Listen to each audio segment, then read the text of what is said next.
Hello, and what is going on today, guys? Tomcat here, and welcome back to Spin Tires for a look at TaylorV's new Powerstroke mud truck.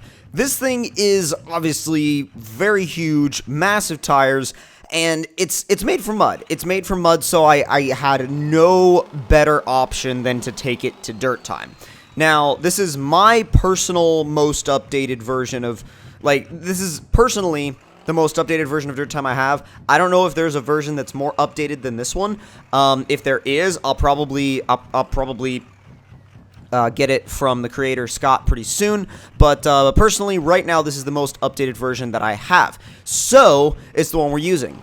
Now, I did a few different tests with this truck. We run it back and forth through the mud pit a couple times, and then I ran it through the mud pit without all-wheel drive and without diff lock to see how far it would get and to see what combination of the two I would actually need to get it through here. Now, when you throw it in high, it literally just there's nothing that holds this truck back, really, and the body of the truck never actually goes underwater either. So the suspension and the tires are tall enough that the body of the truck never goes underwater. So you're pretty much just as high as you need to be all the time. Now, it's got one of the most detailed custom frames that I've seen in a long time, if ever.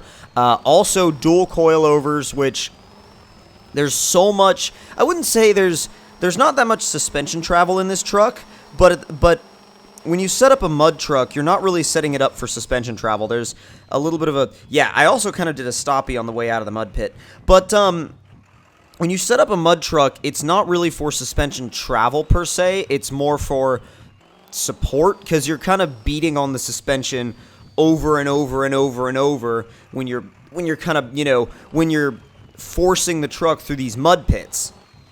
And now, with all-wheel drive off and the diff lock off, it's a slow go, but it's still moving. The only thing is, once we get to the hill, once we get to the uphill spot, it pretty much says, you're gonna have to engage something, because I can't move any further if you don't. So what we ended up having to do was just engaging all-wheel drive. It actually does not need to have the diff lock on to make it to the end. You can do it with... See, we tried doing it with just the rear axle locked, and that made it for, I don't know, a few feet, and then it was like, nah. So we went to all-wheel drive with the diff lock off, and it still made it just as if pretty much the diff lock was still on. And this is the other reason why you want to slow down before you come out of that side of the mud pit, because quite frankly, this truck has a lot of power, and it's very fast, but it's also nose-heavy. I mean, it's got a big Powerstroke diesel up front. It's gonna be slightly nose-heavy. So in realizing that, there's a certain point at which you have to go, oh, okay, it doesn't handle like a trophy truck or something like that. But if you expect a mud bog truck to handle like a trophy truck, then you need a bit of a lesson on the different kinds of trucks and the different kinds of sports out there, and what they all mean and what all the trucks in them actually do. So taking it through the little side-by-side race course here, it actually does pretty well, considering the fact that it is so tall and so top-heavy. It did try to fall over a couple times, but you have to expect that when you're taking a truck like this anywhere other than a mud hole, because it's not made for anything other than a mud hole, really.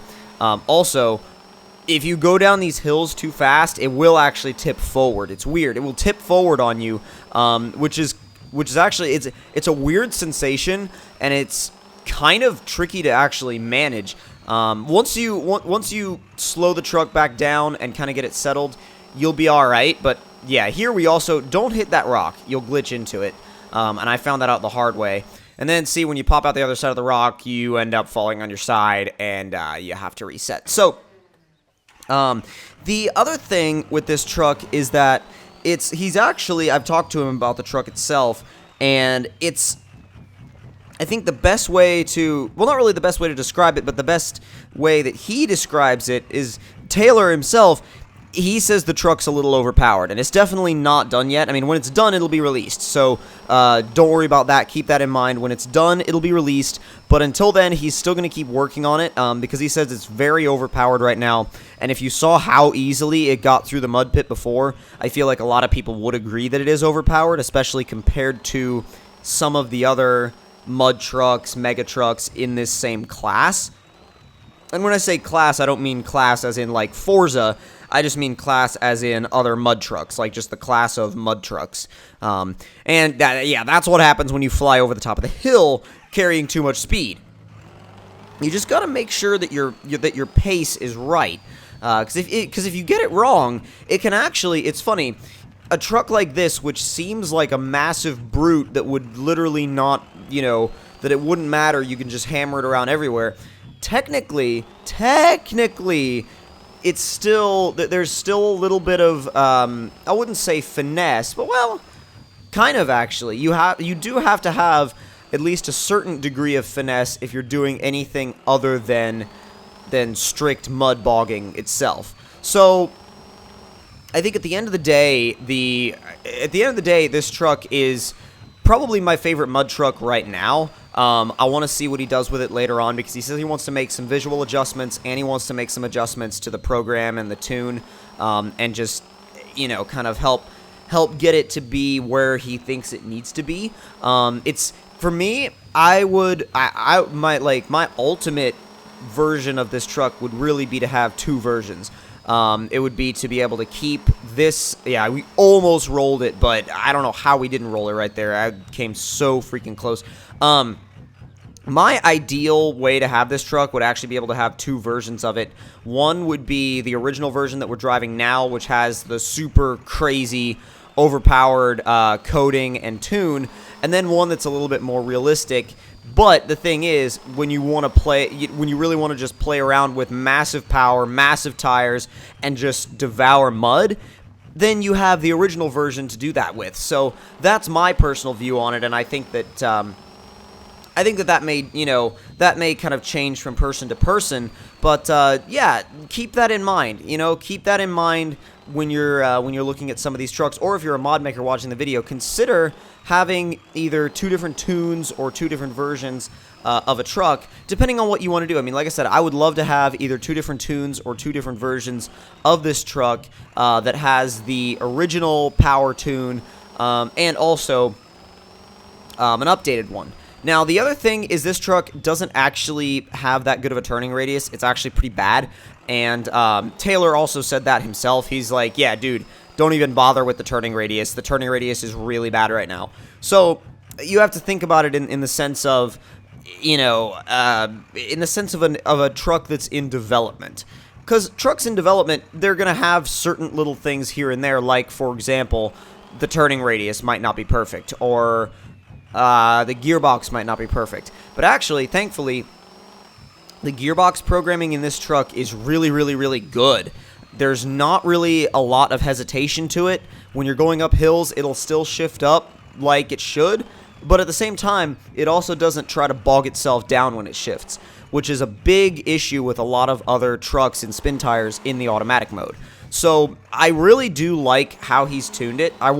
If he wants to make it more realistic, that's fine, but what I think he should do is keep the general idea of this tune, and just maybe take it in a little bit more of a realistic direction with the tune itself, if that's what he wants to do, but still keep the overall feel of this tune, because this tune feels great. Like, the transmission feels great, the power feels great. I would happily continue playing with this truck on this particular setup and tune, just because it's fun. I don't really actually care too much that it's not perfectly realistic. I just like the truck because it's fun to drive, and it's just a crazy all over the place fun to drive truck. And if you like crazy all over the place fun to drive trucks, then you'll definitely like this thing when it comes out. I'm 100% certain of that.